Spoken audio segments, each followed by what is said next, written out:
नमस्कार साथियों की फैक्ट में आप सभी का स्वागत है। उम्मीद करता हूं कि आप सभी लोग बेहतर होंगे। सभी सनातनी और राष्ट्रवादी भाई बहनों से अपील रहेगी कि चैनल को सब्सक्राइब करिएगा, वीडियो को लाइक और अधिक से अधिक लोगों तक शेयर कर दीजिएगा। दोस्तों, असली मजा तो बांग्लादेश में सरकार बनने के बाद शुरू हुआ है। बांग्लादेश में जो जमात पार्टी है वो पाकिस्तानी सपोर्टर है। आज से नहीं, शुरू से ही, जब वो पूर्वी पाकिस्तान हुआ करता था तब से। शेख हसीना ने उसको बैन कर रखा था चुनाव लड़ने से। शेख हसीना का जब तख्ता पलट हुआ, शेख हसीना भारत चली आई, उसके बाद मोहम्मद यूनुस बैठा वहां, जो अमेरिकन पपेट था। मोहम्मद यूनुस ने जो काले कारनामे 18 महीने के अंदर किए, उसका काला चिट्ठा खोला है बांग्लादेश के ही राष्ट्रपति ने। बांग्लादेश के राष्ट्रपति है मोहम्मद शहाबुद्दीन। मोहम्मद शहाबुद्दीन ने जो जो बातें बताई हैं, उससे बांग्लादेश में बवाल शुरू हो गया है। अब जमात पार्टी वाले तारिक रहमान को कह रहे हैं ये भारत का एजेंट है, राष्ट्रपति को कह रहे हैं भारत का एजेंट है। इससे पहले ये लोग, जो सेना प्रमुख था, वर्तमान में भी सेना प्रमुख है, वकरुज्जमा, उसको कहते थे कि ये शेख हसीना और भारत का एजेंट है। तो भाई, कितने भारत के एजेंट हो रखे हैं जिसकी वजह से बांग्लादेश में बवाल है। मतलब गजब कंट्री हो गई है यार। मतलब रोचक। चलिए, इसी पे हम लोग आज चर्चा करेंगे और बात करेंगे।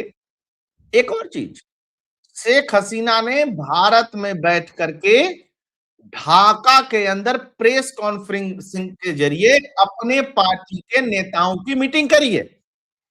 और शेख हसीना ने कहा है कि मैं बांग्लादेश वापस लौटूंगी, मैं बांग्लादेश नहीं छोड़ने वाली। दूसरी तरफ, बांग्लादेश में जिस कोर्ट के जिस जज ने शेख हसीना को सजा सुनाई थी, उस जज को पद से पीएम तारिक रहमान ने हटा दिया है। यही नहीं, बांग्लादेश की सेना में जो पाकिस्तानी, खासकर प्रो पाकिस्तानी कहेंगे, पाकिस्तानी तो नहीं है तो बांग्लादेशी, प्रो पाकिस्तानी जो आर्मी ऑफिसर थे, जिनको जमात अच्छा लगता था, मोहम्मद यूनुस अच्छा लगता था, पाकिस्तान अच्छा लगता था, उनको उनके पद से हटा करके दूसरी जगह इनवैलिड टाइप का पद, बेकार टाइप का पद देने का काम किया। और बहुत सारों को बोला कि तुम लोग अब रिटायर हो जाओ, तो भलाई है तारिक रहमान ने। अच्छा, भारत में जब सत्ता पलट हुआ तो रवि जैसे, राठी जैसे, बनर्जी जैसे कई सारे यूट्यूबर, तथाकथित विशेषज्ञ, वो कहना शुरू किए वहां क्रांति हुई है। क्या हुआ है? स्टूडेंट क्रांति हुई है, स्टूडेंट प्रोटेस्ट हुआ है। जबकि बांग्लादेश की जनता ने इस चुनाव में 300 में से 6 सीटें देकर के स्टूडेंट प्रोटेस्ट और जमात को समर्थन करने वाले स्टूडेंटों की पोल पट्टी खोल दी है। बेसिकली स्टूडेंट भी जो थे वो पाकिस्तानी और अमेरिकन एक तरीके से मोहरे थे। जमात भी वही था। जमात को ये लगता था कि शेख हसीना के जाने के बाद कट्टरपंथ की वापसी होगी बांग्लादेश में। कट्टरपंथ तो बांग्लादेश में हमेशा रहता है, लेकिन जो कट्टरपंथी पार्टी की वापसी होगी, उसके बाद हम शरिया कानून बांग्लादेश में लागू कर देंगे फुल फ्लैश। वो होता हुआ दिखाई नहीं दिया। एक ये चीजें हैं। इसके वजह से बांग्लादेश में जो जमात कर रहे हैं, ये सब भारत के एजेंट बन करके सब कुछ बांग्लादेश को बर्बाद कर दिए, तबाह कर दिए। वही करो। बांग्लादेश सेना में बड़ा सफाई अभियान, पाकिस्तान समर्थक अधिकारियों को हटा रहे तारिक रहमान, शक्तिशाली क्यूएमजी भी हटाए गए। अच्छा, lieutenant general Faizul Rahman, army chief general Walker जमा के खिलाफ साजिश रचने वाले अन्य सैन्य अधिकारी भी थे। जो वकर जमा था, इसके खिलाफ जो लोग साजिश रच रहे थे, जब इसको रूस जाना था वकर जमा को, कि इसको किसी तरीके से पद से हटाया जाए, मोहम्मद यूनुस से वकर जमा की जम नहीं रही थी, उन सारे अधिकारियों को लाइन लगा करके हटा दिया है ना। ये भी देख लीजिए, पूरा सफाई अभियान कर रहा है। 10-15 बड़े टॉप लेवल के अधिकारी हटा दिए, इंटेलिजेंस के कई अधिकारी हटा दिए, सेना से हटा रहे हैं, लेफ्टिनेंट कर्नल जनरल लेवल के जो अधिकारी हैं उन सबको हटा रहा है। मतलब एक तरफ से हटा रहा है। क्यों हटा रहा है?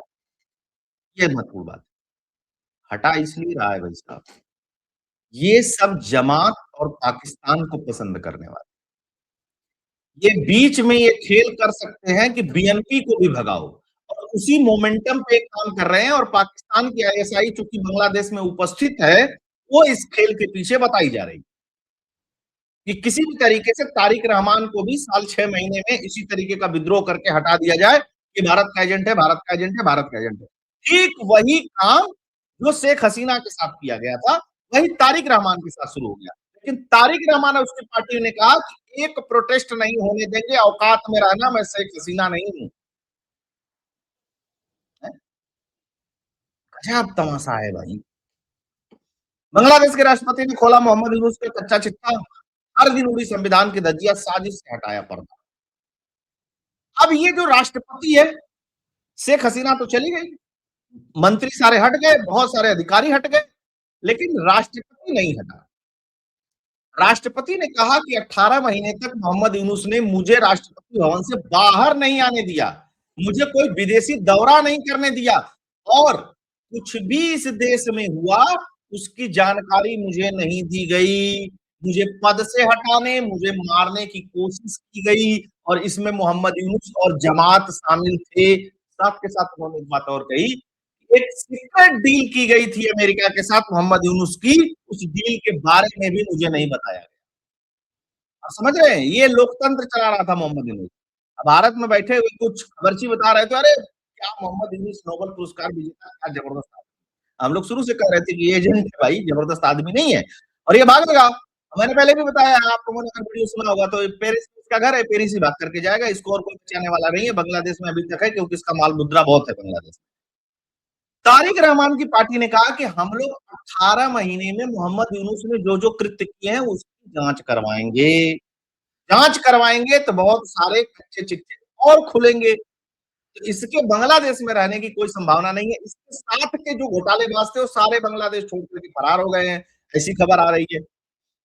अच्छा, इन्होंने बहुत सारी चीजें की कि मुझे कतर जाना था, उस दौरे पर नहीं रिलीज किया गया, और भी बहुत सारी जगह से विदेशों में जाना था, नहीं किया गया। और मोहम्मद यूनुस ने संविधान की पूरी तरीके से धज्जियां उड़ाई, क्योंकि मोहम्मद यूनुस को लगता था कि बांग्लादेश का संविधान बदल देंगे, इसलिए वो धज्जियां उड़ा रहा था।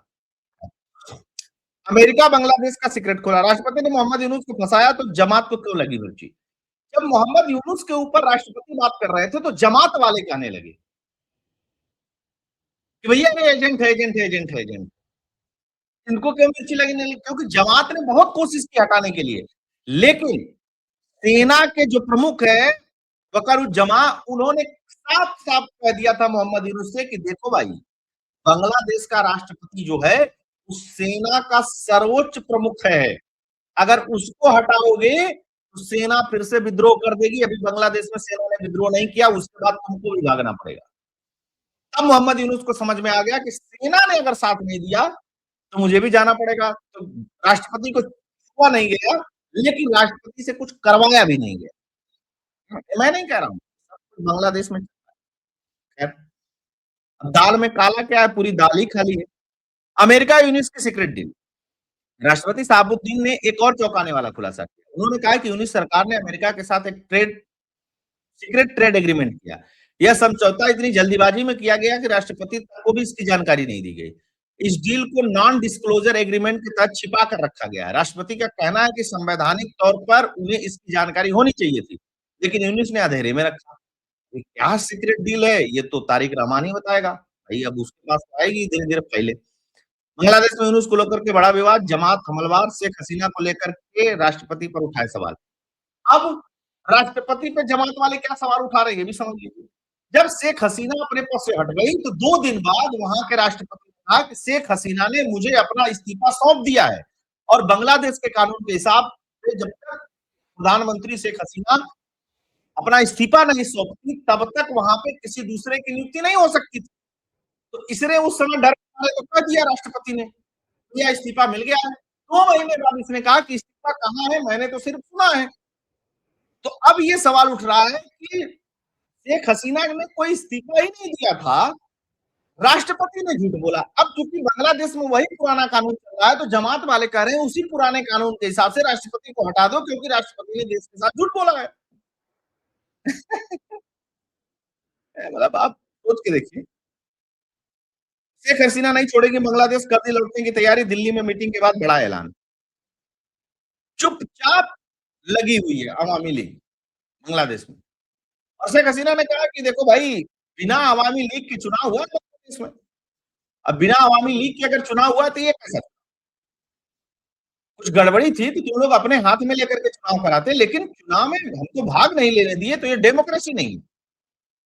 अच्छा, आवाम बीएनपी को फायदा क्या हुआ? अवामी लीग के जो वोटर थे, यानी शेख हसीना के जो पार्टी के वोटर थे, जिनको देना था, बहुत सारे लोगों ने दिया नहीं, जिनको देना था वो जाकर के बीएनपी को वोट दे दिए कि भैया ये तो बहुत खराब है, इसे थोड़ा कम खराब वाले को दे दिया जाए। एक और चीज देख लीजिए, उन्होंने बता दिया कि अब अपने वतन लौटेंगी शेख हसीना। कॉन्फ्रेंसिंग से जुड़ी, उन्होंने बहुत सारी बातें की, यानी कि एक चीज और समझ कर रखिए कि आवामी लीग अब खुल करके मीटिंग वगैरह बांग्लादेश में करना शुरू कर दिया है उसने। तारिक रहमान ने बहुत सारी डील मोहम्मद यूनुस के समय पे जो इंटरनेशनल हुई थी उसको पलटने का काम शुरू कर दिया है। बहुत सारे जो बैन लगाए थे मोहम्मद यूनुस ने, उन बैन को हटाना शुरू कर दिया। और यही कारण है जो ये लोग चार्टर चार्टर एक बताते हैं ना, जुलाई चार्टर लागू होगा, जुलाई चार्टर लागू होगा, उसको लागू करने से सीधे सीधे तारिक रहमान ने मना कर दिया। उसने कहा कि भारत बांग्लादेश का जो संविधान है वो बहुत अच्छा है। साथ के साथ यह भी सुखवाट है कि भारत से रिश्ते सुधारने के लिए तारिक रहमान अपनी तरफ से पहल कर रहे हैं। तो जाहिर सी बात है जमातियों को अच्छा थोड़ा लगेगा। यूनुस के कार्यकाल के मामलों की फिर से होगी जांच। बहुत सारी चीजें उन्होंने बता दी, बेवजह लोग निर्दोषों को परेशान किया गया। जब उनसे पूछा गया कि अवामी लीग का क्या होगा, तो उन्होंने कहा कि नहीं नहीं, जो प्रोटेस्ट वगैरह में या जो इलीगल तरीकों में शामिल नहीं, उसको किसी को परेशान नहीं किया जाएगा, कानून के हिसाब से सबको न्याय दिया जाएगा। जिनको गलत तरीके से जेल में रखा गया है उनपे भी कानून के दायरे में ला करके उस पर केस चला करके उसको भी छोड़ा जाएगा। ये सब सारी चीजें होंगी। अब खेला तमाशा समझ है क्या?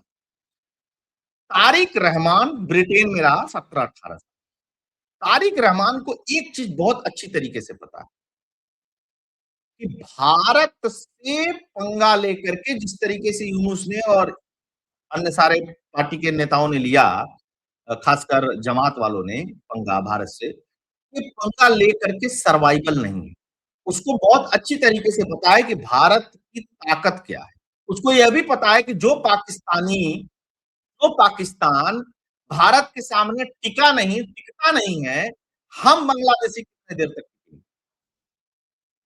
तो हम तारिक रहमान को यह भी पता है कि भारत अंतर्राष्ट्रीय बिरादरी में पाकिस्तान की तरह हमको भी अलग थलग कर देगा, तो फिर हमें भी जाकर के डॉलर मांगना पड़ेगा।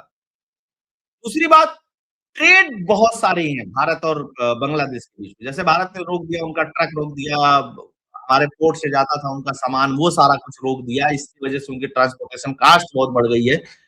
यह भी बांग्लादेश बहुत अच्छी तरीके से करता है। तारिक रहमान इसलिए डे वन से भारत के ऊपर कोई भी बात करता है तो बहुत सोच समझ के और तौल करके बोलता है। उसने 2-3 टिप्पणियां तो की शेख हसीना पे, लेकिन भारत पे डायरेक्ट टिप्पणी करने से वो बचता है। मोहम्मद यूनुस चूंकि उसके पीछे बैकअप था, वो लाया ही इसीलिए गया था काउंटर करने के लिए।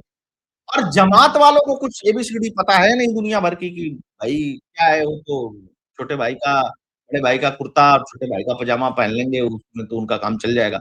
इसलिए उनको इस चीज की जानकारी नहीं है जितनी अच्छी जानकारी तारिक रहमान के। तो तारिक रहमान भविष्य में, वर्तमान में रिश्ते सुधारने पर ही बल देगा। वो बोलेगा भैया हमारे ऊपर किसी का वो नहीं होना चाहिए, हमारे तरफ कोई भी राष्ट्राध्यक्ष यही बोलेगा। भाई कोई ये थोड़ी ना कह देगा कि हमारे ऊपर फलाना देश हावी होना चाहिए, हमारे ऊपर फलाना देश हावी होना चाहिए।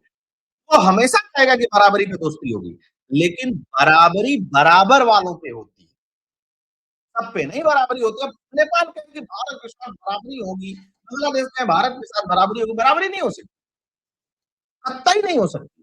लेकिन रिस्पेक्ट रहेगी। चलो भाई तुम्हारा राष्ट्राध्यक्ष हमारा राष्ट्राध्यक्ष, जो बोलते हो हम जो बोलते हैं।